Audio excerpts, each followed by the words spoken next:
तो आज की वीडियो में हम डिस्कस करेंगे टॉप 10 इंपॉर्टेंट क्वेश्चन। 10 से 10 4 जा 40 क्वेश्चन हम डिस्कस करेंगे। आई होप आपको वीडियो पसंद आए। अगर पसंद आए तो लाइक शेयर एंड कमेंट करना बिल्कुल भी ना भूलिए। तो फर्स्ट क्वेश्चन है, भारत में पहली मिस यूनिवर्स कौन थी? पहली मिस यूनिवर्स की बात करें तो वो थी सुष्मिता सेन हमारी। और अगर हम बात करें रीता फारिया की, तो ये पहली महिला थी जो मिस वर्ल्ड बनी थी और एशियाई मुल्क की थी, और फर्स्ट इंडियन वुमेन थी जो कि मिस वर्ल्ड बनी थी। सुष्मिता सेन जो थी वो मिस यूनिवर्स बनी थी फर्स्ट। लारा दत्ता जो है वो बनी थी 2000 में, मिस यूनिवर्स बनी थी। ठीक है। ऐश्वर्या राय मिस वर्ल्ड बनी थी। ठीक है। और Sushmita Sen first miss universe बनी थी। तो याद रखना, फर्स्ट अगर मिस वर्ल्ड आए तो वो बनी थी रीता फारिया। अगर पूछा जाए फर्स्ट मिस यूनिवर्स, जो इस क्वेश्चन में पूछा गया है मिस यूनिवर्स, वो सुष्मिता सेन थी। लारा दत्ता भी मिस यूनिवर्स बनी थी, वो बनी थी 2000 में।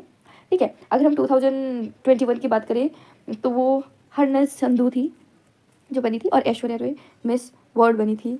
ठीक है। अगर नेक्स्ट क्वेश्चन की हम बात करें, एगमार्क का संबंध किससे है? एगमार्क की फुल फॉर्म होती है agriculture produce quality certification in India. Agriculture produce quality certificate in India. तो जो ये है वो कृषि के सामान में दिया जाता है, उसको एक सर्टिफिकेट मिलता है। ये इसके द्वारा इंडियन गवर्नमेंट के द्वारा क्या है, सर्टिफाइड है। तो कृषि के सामान के ऊपर एगमार्क दिया जाता है। ठीक है। नेक्स्ट क्वेश्चन है हमारा, बहुत इंपॉर्टेंट क्वेश्चन है। ऐसे क्वेश्चन हमेशा पेपर में पूछे जाते हैं। भारत के मुख्य न्यायाधीश की नियुक्ति कौन करता है? अगर हम भारत के मुख्य न्यायाधीश की नियुक्ति, तो वो करता है राष्ट्रपति। मुख्य न्यायाधीश की जो नियुक्ति करता है वो करता है राष्ट्रपति। और अगर हम बात करें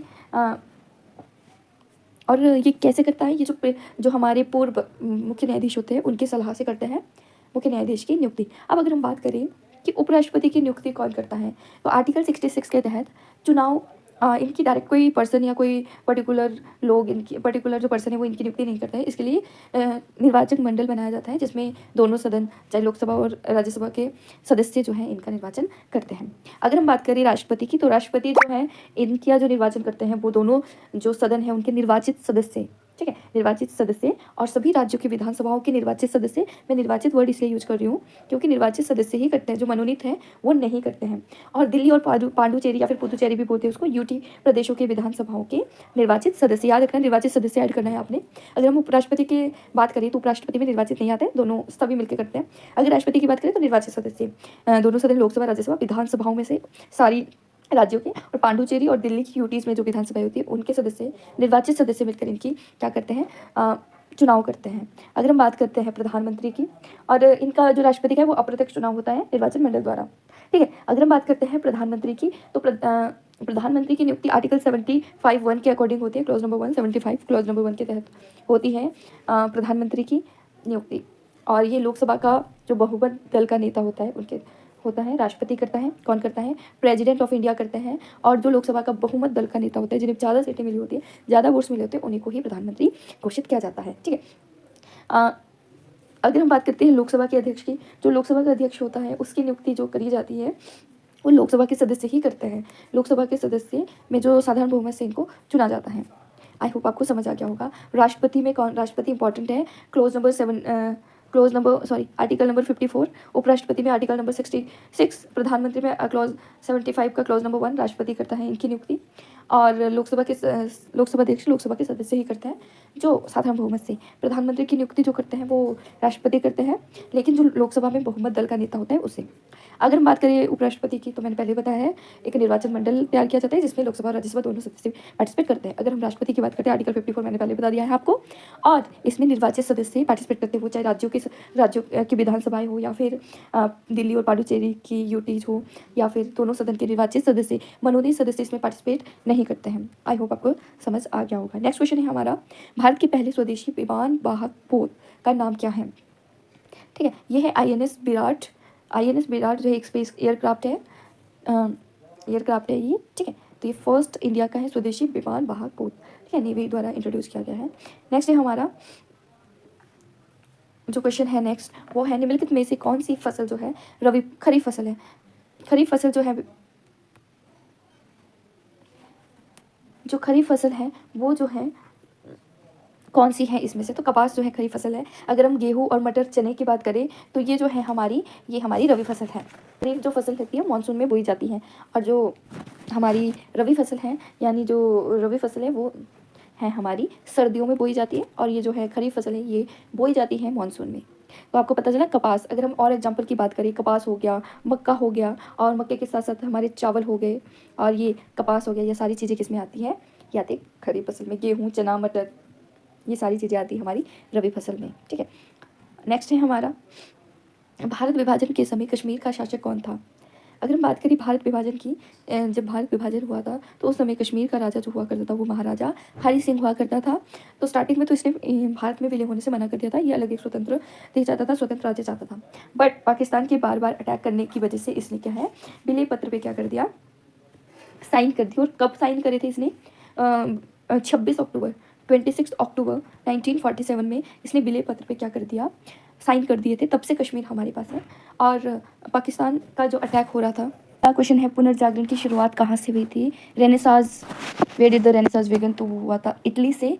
और अगर हम बात करें इंग्लैंड में, तो 15 सेंचुरी के एंड तक, 15 सेंचुरी के एंड तक, 14 सेंचुरी में जो है वो इटली में है, 15 सेंचुरी के एंड में जो है वो इंग्लैंड में पहुंच गया था। और जर्मनी की अगर हम बात करें, 15 से 16 सेंचुरी तक वो जर्मनी में स्टार्ट हो गया था। और 14 से 16 के बीच में स्पेन में भी, स्पेनिश कंट्री में भी फैल गया था। तो अगर क्वेश्चन पूछा गया है तो इसका करेक्ट आंसर है इटली से स्टार्ट हुआ था, फिर पूरी दुनिया में फैल गया था। अगर हम बात करें 1857 की क्रांति का आरंभ किस स्थान से हुआ था, तो हुआ था बैरकपुर से। बैरकपुर में जो है मंगल पांडे नाम का एक सैनिक था, उन्होंने विद्रोह कर लिया था। उन्होंने विद्रोह किया था और एक ब्रिटिश सैनिक को मार दिया था, जिनकी वजह से इनको फांसी भी दे दी गई थी 8 अप्रैल को। 8 अप्रैल को इनको फांसी, 1857, ये भी एक इंपॉर्टेंट क्वेश्चन है। मंगल पांडे नाम के सैनिक ने क्या कर लिया था, इनको फांसी दे दी गई थी। क्यों दे दी गई थी, क्योंकि इन्होंने क्या है, बैरकपुर छावनी में इन्होंने एक ब्रिटिश सैनिक की हत्या कर दी गई थी। क्यों की गई थी, एनफील्ड राइफल नाम की कारतूस थे, याद रखना है ये क्वेश्चन, ये जो बनता है ये, ठीक है। एनफील्ड नाम का एक राइफल थी, उससे हालांकि अगर हम डीपली पढ़ते हैं किसी सब्जेक्ट को, या फिर अगर 1857 की क्रांति को डीपली पढ़ते हैं, तो ये एक अफवाह फैलाई गई थी कि इसमें गाय और सूअर की चर्बी लगाई गई है। तो ये क्या था, एक अफवाह थी। लेकिन इन्होंने क्या कर दिया, एक अफवाह पर भरोसा कर लिया और इन्होंने एक ब्रिटिश सैनिक को मार दिया। और यहाँ से ही 1857 की क्रांति की शुरुआत करते, बैरकपुर के मेरठ से ही माना जाता है इसका स्टार्टिंग। तो फर्स्ट शहीद भी कहा जाता है मंगल पांडे को, कि 1857 की क्रांति में या फिर रेवोल्यूशन में जो था मंगल पांडे फर्स्ट शहीद थे। 8 अप्रैल 1857 को उनको फांसी दी गई थी। आगरा में जो है ये जो पहुंचा था, 10 मई को पहुंचा था, 10 मई 1857 को आगरा पहुंच गया था। ग्वालियर ने इसमें पार्टिसिपेट नहीं किया था। हाँ, एक सैनिक इसमें था, तात्या पांडे भी बोल सकते हैं इनको, इन्होंने पार्टिसिपेट करा था। और जो झांसी की रानी थी, झांसी की रानी ने क्या है, यहाँ से झांसी की रानी जो है, इन्होंने ग्वालियर में शरण लेने की कोशिश करी थी, बट उनको यहाँ पे शरण नहीं मिली और वहाँ से वो बाहर निकल गई। ठीक है, नेक्स्ट क्वेश्चन है हमारा, महात्मा गांधी ने असहयोग आंदोलन कब वापस लिया था, ने चलाया था।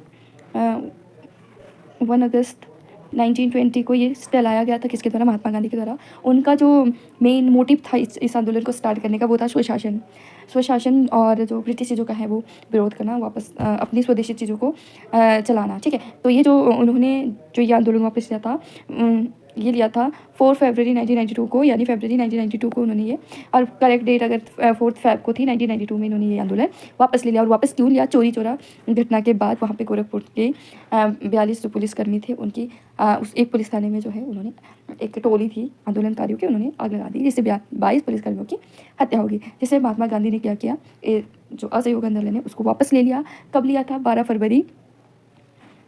फरवरी 1922 को इन्होंने ये जो है आंदोलन वापस ले लिया था पूरा कानूनी तौर पर। 12 फेब 1922 को उन्होंने ये कानून वापस ले लिया था। नेक्स्ट क्वेश्चन है, मुस्लिम लीग की स्थापना जो है कहाँ पर हुई थी, ये ढाका में हुई थी 1906 में।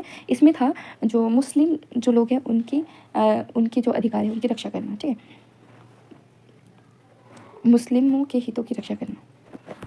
नेक्स्ट क्वेश्चन है हमारा, हिमाचल में तैरती हुई झील कौन सी है।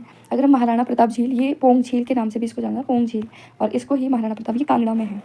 पोंग झील जो है वो कांगड़ा में है और ब्यास नदी के ऊपर स्थित है। 1975 में ये बनाई गई थी पोंग झील। अगर हम डल झील की बात करें, ये 2 जगह हैं, एक तो ये है श्रीनगर में, और श्रीनगर को कश्मीर का गहना कहा जाता है, ये तो आप जानते ही होंगे। और दूसरी है ये हमारे कांगड़ा में 200 साल पुरानी शिव मंदिर के लिए जानी जाती है। एक तो कांगड़ा में है और एक है हमारी श्रीनगर में। डल झील, ठीक है, दो चीज़ों के लिए कांगड़ा में धर्मशाला के पास है और पुराने शिव मंदिर के लिए जानी जाती है और ये श्रीनगर को कश्मीर का गहना कहा जाता है। अगर हम पराशर झील की बात करें तो ये मंदिर में है, समुद्र तल से इसकी हाइट जो है वो 2730 मीटर है और मीठे पानी की झील है ये। इसके अंदर एक टापू है जो तैरता है, ठीक है, छोटा सा तैरता द्वीप भी इसको कहा जाता है और तैरती हुई झील भी इसको कहा जाता है। अगर हम रेणुका झील की बात करें तो हिमाचल प्रदेश की सबसे बड़ी प्राकृतिक झील है। तो आई होप आपको ये क्वेश्चन समझ आ गए होंगे। एक बार दोबारा से रीड कर लेते हैं। हिमाचल प्रदेश की तैरती हुई झील कौन सी? पराशर झील है।